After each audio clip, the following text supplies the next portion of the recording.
Marami ang galit sa administrasyon ng ating Pangulo at sa dami kong tinanungan ay ito ang tumatak sa akin. Sana masolusyonan niya lahat yung mga problema kinakaharap ng ating bansa, which is the top one, corruption. Because a corrupt government is an insult to the entire country. Si Ferdinand Marcos Sr. ay tumakbo at namuno ng higit 21 years. Kilala siya sa malalaking infrastructure projects gaya ng San Juanico Bridge at Cultural Center of the Philippines. Pero sa ilalim ng martial law, libo-libo ang nakulong, tinorture at pinatahimik. Ngayon, sa ilalim ni Bongbong Marcos Jr., ramdam ng buong Pilipinas ang kaguluhan. Tumataas ang presyo, lumalakas ang discontent at kaliwat kanan ang korupsyon. Pero kung ganun, bakit maraming tao pa rin ang sumusuporta sa kanya? Sagutin natin yan mamaya. Chalk art muna tayo. Sa wakas, after 3 years, nakabalik din ako sa chalk art. Habang papunta ako sa aking pwesto, halo-halo yung nararamdaman ko. Masaya, na kinakabahan. Grabe yung feeling. Parang first time ko ulit. Parang nag-throwback lahat ng mga chinok art ko noon dito. Namiss ko yung ganitong feeling. At ang masasabi ko lang, I'm finally back. Nakakabanig-bago dito kasi sobrang tagal nating hindi bumalik. Parang since 2023 ata yung last natin na chalk art. Hindi ko alam kung ano na yung gagawin ko. Ilang sandali lang, unti-unting bumabalik yung kapangyarihan ng golden hands ko. Nafe-feel ko na ulit yung pagiging chalk artist. Pero biglang, ang sakit na ng likod ko. Talagang hindi na nasanay. Oh my gosh. Ngayon lang ulit ako uupo ng 3 oras.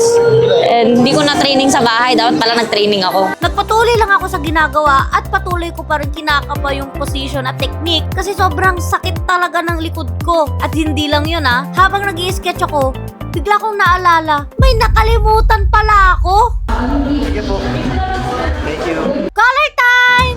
Uy, na-miss ko yun Hindi ko akalain na makakapag-chalk art ulit ako dito sa Baguio. Halos na-miss ko lahat dito. Nadumihan yung kamay ko, pupudpud yung mga kuko ko, at yung mga sumusuporta sa akin, nagpapapicture na andyan pa rin kahit na matagal akong nawala.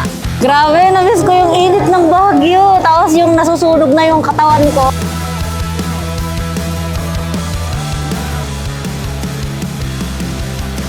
Habang nagdo-drawing ako, may mga narinig akong usapan sa gilid. May mga nagtatanong kung sino ba yung dinodrawing ko, bakit siya ang pinili ko, at ano ang dahilan kung bakit siya ang subject ko. Yung iba parang may halong pagdududa at hinanakit ang tono nila. Pero meron din namang mga taong natutuwa at nagulat nung makita nila na ang dinodrawing ko pala ay ang presidente.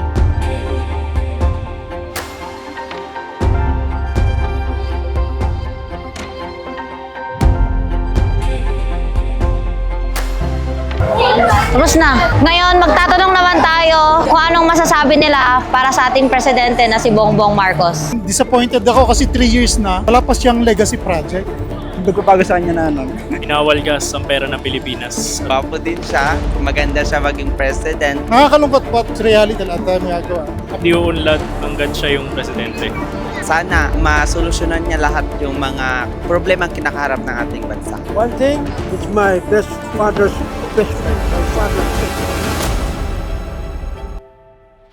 Maraming Pilipino ang sumusuporta kay BBM dahil sa 3 bagay. Una, yung Golden Age. Ito yung tawag nila kay Marcos Sr. at naipasa ng mga matatanda sa ating new generations. Kasi malay natin, magaling din naman yung anak. Pangalawa, pagod na ang mga taong sumubok ulit ng bago dahil sa wala naman talagang pagbabago, 'di ba? Kaya naman tumaya ulit tayo sa isang Marcos. At ang pangatlo, malakas ang political branding ni BBM bilang simbolo ng unity, lalo na kung mahina ang dating ng oposisyon. Tapos na ang chalk art natin kay BBM and ang dami kong naririnig na sinasabi, hala, ibabash ka dyan. Ang daming iba't ibang komento para sa ating presidente. Yung iba masaya, yung iba proud, yung iba naiinis, yung iba galit. Dahil yan, meron tayong karapatan bilang isang Pilipino na magsalita para sa ating namumuno dito sa ating bansa. This is for the Philippines. Drinowing ko siya para makita yung iba't ibang reaksyon ng mga Pilipino dito sa Baguio. Sa huli, bawat komento, mabuti man o masakit, ay nagpapakita lang na lahat tayo ay may malasakit sa bansa. Oo, totoo. Marami pa talagang kailangang ayusin. May mga problemang ramdam agad at meron ding mga pagbabago na baka hindi pa natin nakikita ngayon. 'Di ba? Pero imbis na puro sisi, Mas mahalaga sigurong magtulungan tayo at maging parte ng solusyon sa sarili nating paraan. Kahit maliit, kahit simpleng disiplina lang, hindi man natin makontrol lahat ng desisyon ng mga nasa itaas.